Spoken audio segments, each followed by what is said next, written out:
The Watchers descended from the sky to earth. That's what the text tells us, not just mythical beings, but actual people.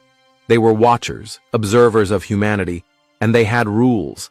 They were not supposed to interfere or engage with humans directly. Like the Prime Directive in Star Trek, they were allowed to watch, but not alter the path of a less developed civilization. If they did descend, they had to blend in and pretend to be part of the culture. But they broke the rules. According to the Book of Enoch, they came because they were attracted to human women. The leaders of this group, Zia and Azel, decided they were going to take human wives. And they didn't stop there. They started teaching humans forbidden knowledge. Knowledge that was not supposed to be shared. Skills, technologies, and information that dramatically sped up human progress, but also brought corruption. Why was this knowledge forbidden?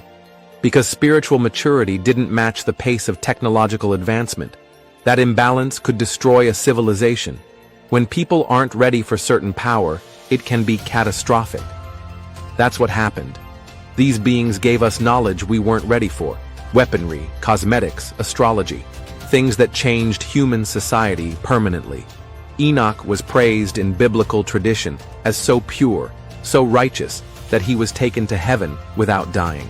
But that's not the full truth. The Book of Enoch. His own book was left out of the Bible. Why? Because it talked about beings from the sky, about forbidden knowledge, and about real interactions with non-human intelligences. That's too controversial for canon. Enoch was the great-grandfather of Noah. But even Noah, or Ziusudra as he's originally called in the Sumerian tablets, was tied to these beings. He was given instructions by one of the Anunnaki, Enki, to build a vessel, not a wooden ark with 2 of every animal, but a sealed disc-shaped craft divided into compartments to hold local flora and fauna. The story you've been told is symbolic at best. No lions, fleas, and parakeets on a boat. It didn't happen like that. Enoch himself wasn't just taken, once he was taken multiple times. He knew the day he was leaving, prepared for it, and was taught divine knowledge on each journey. He was taken into the heavens, shown how the stars moved, how weather patterns worked, how the cosmos was structured. He described the earth as a sphere, viewed from above, and mapped out stars and cycles. He was given knowledge of divine operations and cosmic hidden truths. This wasn't about some god taking a holy man to heaven. This was about advanced beings taking a human being into space, teaching him things, giving him visions and maps, and then returning him with knowledge. And yet, we're told he just disappeared, that he went to heaven and never returned. But the Book of Enoch tells us differently.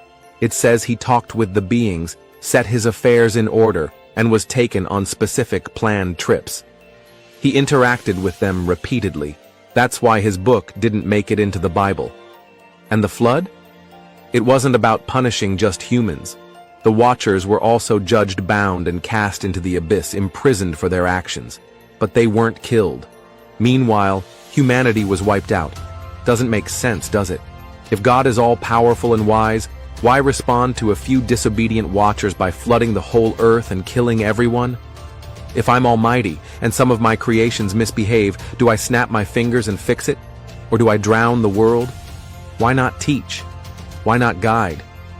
It's a ridiculous concept when you think about it. That's why I'm laughing.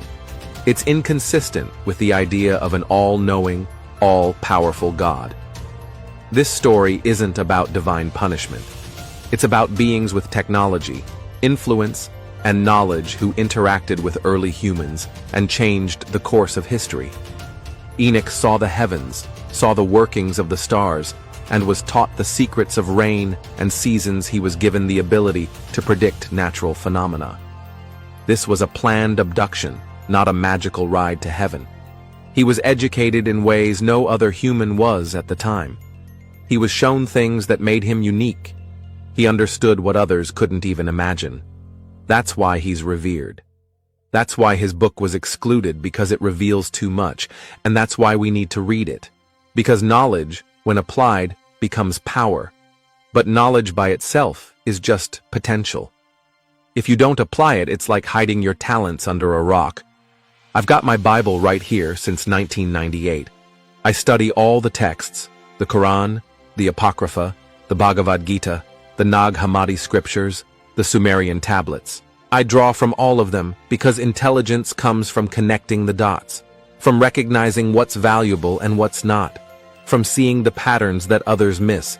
Knowledge without discernment is just noise, but when you study deeply and learn to apply what you learn, you elevate yourself. That's what I'm doing every day. I haven't made it, but I'm on my way. That's what matters. Keep learning, keep growing. Don't just accept what's been handed to you, seek